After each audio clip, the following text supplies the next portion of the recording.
وبعد غياب 3 أشهر نرجع نقول السلام عليكم ورحمة الله. شلونكم؟ أخباركم؟ صحتكم؟ أحوالكم؟ إن شاء الله تكونوا بكل خير وصحة وعافية. وانتم تشوفون طريقة مقلوبتي لهذا اليوم. حضرت مقلوبة كلش سريعة، ما أخذت بيدي أكثر من 3-4 ساعة وصارت جاهزة. يعني تقريبا خلينا نقول ساعة حتى اللي تلزموا لي إياها على الوحدة. خليني أبلش وأقول بسم الله. أول شيء أكيد أي مقلوبة لازم نحتاج بها باذنجان. دائما اختاروا الباذنجان يكون بهذا الحجم حتى من تقطعوا لا تصغر حجمها وتصير عندكم كلش حلوة. اليوم ما حبيت أقطع دائري، حبيت أقطعه بهذا الشكل الشرايح.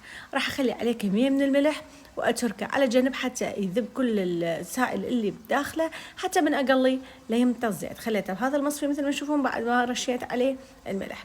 وهسه صار وقت البوتيتا. أكيد أي مقلوبة لازم باذنجان وبوتيتا.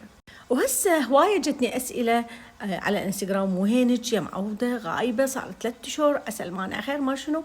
أول شيء ألف شكر لكل من استفقدني وسأل علي وقال أنت وين وشنو أخبارك.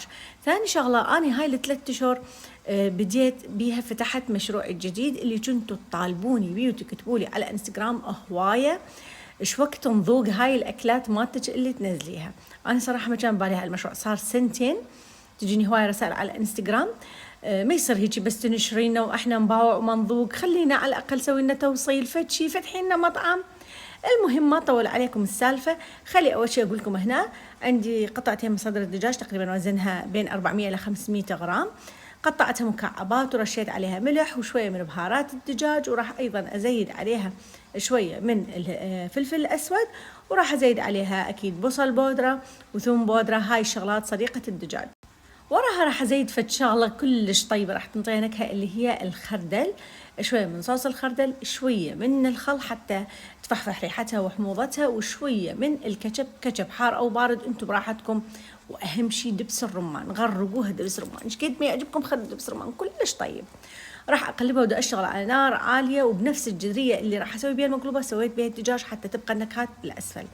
بين ما راح اقلي الحبة شكلات راح اكمل لكم على المشروع الجديد اللي فتحته. هو بيج جديد فتحته على انستغرام، سميته نفس. ظليت افكر بالاسم تقريبا 3 أشهر شنو راح اسميه، بعد ما استجابيت رسائلكم وقلت راح افتح هذا المشروع واذوقهم طبخاتي. سميته نفس ليه؟ قلت هو الاكل شنو، الاكل نفس. بس بدي اقول لكم 3 أشهر طولت على ما اختاريت الاسم.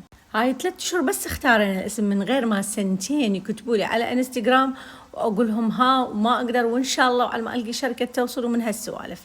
بين ما لقيت لي سواق ولد حلال حبابين، لان تدرون الاكل لازم يكون يوصل حار وبوقته بالوقت اللي يريدوه.